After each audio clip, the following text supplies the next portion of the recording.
everyone. I'm Dr. Nadia Azar with Drum Talk TV here at the NAMM Show 2019. Joining me in the booth is Denny Seiwell, independent session drummer and best known for his work with Paul McCartney. Denny, how are you today? I'm very good. Nice to meet you, Nadia. Very nice to meet you as well. Drummers don't get to hang with doctors too often, so. Well, doctors don't get to hang with drummers too often either, so. Thank you. That's what Barry McCaffrey said. I was hanging out with a bunch of judges and Barry McCaffrey one night, and he says, I said, wait till I tell my friends who I'm hanging out with. He said, wait till I tell my friends who I'm hanging out with. It's cute. Okay, so Denny, I wanted to talk to you about your experiences with drumming-related injuries. So you told me that this year is your 50th year playing the drums. It is. That's fantastic. No, And 50 years of making records. 50 years of making records. I'm 75, and I started when I was 5, so it's a year playing drums. Wow, that's fantastic. Yeah. So over the course of that career and that playing life, have you ever experienced an injury that you would attribute to playing the drums? So like the kind of thing like an overuse repetitive strain injury? Actually, the first one was the elbow. Right elbow, I had an arthrotomy surgery by the Raiders doctor, old Dr. Rosenfeld. And it was like bone chips that break off, but like if you put them in a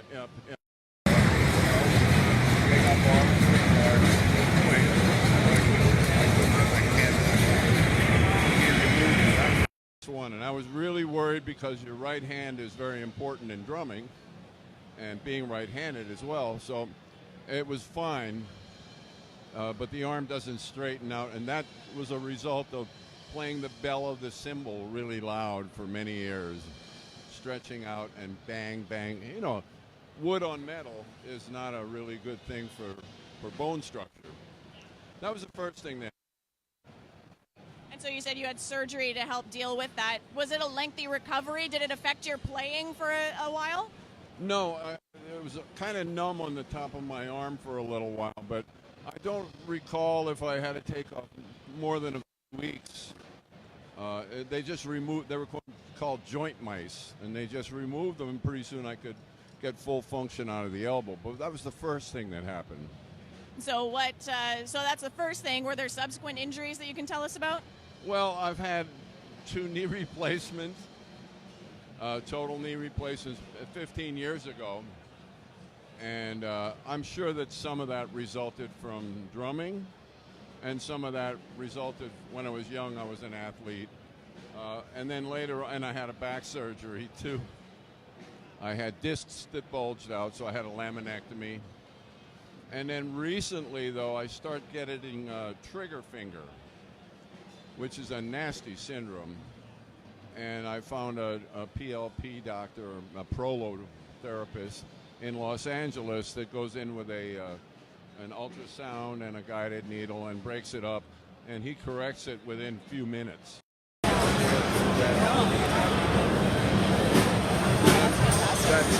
For the first time I saw a hand surgeon about that. He said, look, you've been playing drums for 60 years.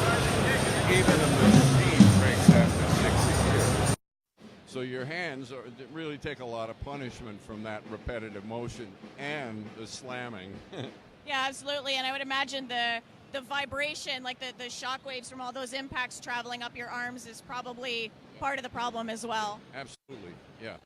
So during your training, when you were learning to play the drums, did anyone ever talk to you about how to try to prevent some of those injuries, like in terms of posture or technique or anything like that?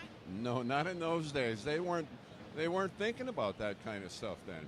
And nobody knew that you were going to be making a career of it and doing it your whole life. You know, it's just some residual things you have to pay over time.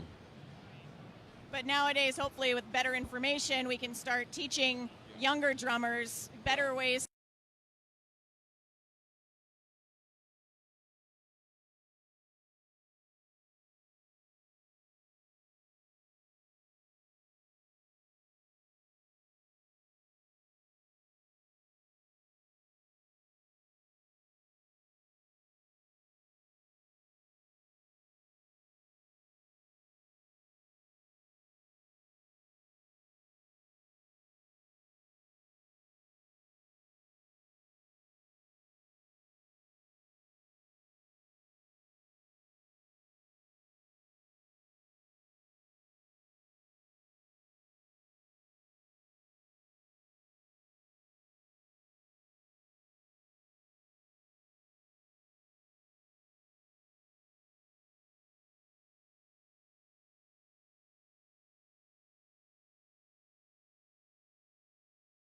yoga for a while.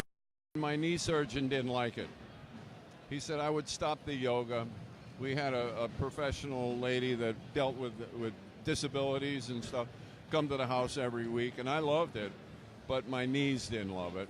And then my doctor suggested Pilates, which I really loved. I just wish it wasn't so damn expensive. Because when I was on my medical insurance, they covered so many sessions a year. So I do Pilates a couple of days a week. And then when I turned 65, Medicare doesn't cover Pilates. And $70 a whack, it ends up really quickly. But I really felt that gave me more core strength, and it dealt with a lot of the issues of day-to-day drumming. That's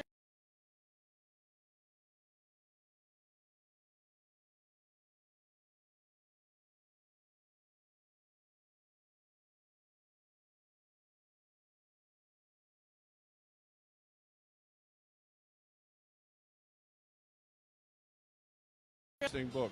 He's got a chiropractic license, but he doesn't do any chiropractic, doesn't adjust or any of that stuff. And he really helped me a lot when my knees were going bad. Short 20-minute treatments, and I was having difficulty walking. After a 20-minute treatment, I could jog. Yeah. So there's a lot of stuff out there in this prolotherapy, plasma replacement therapy. All the cutting edge stuff that's coming out now is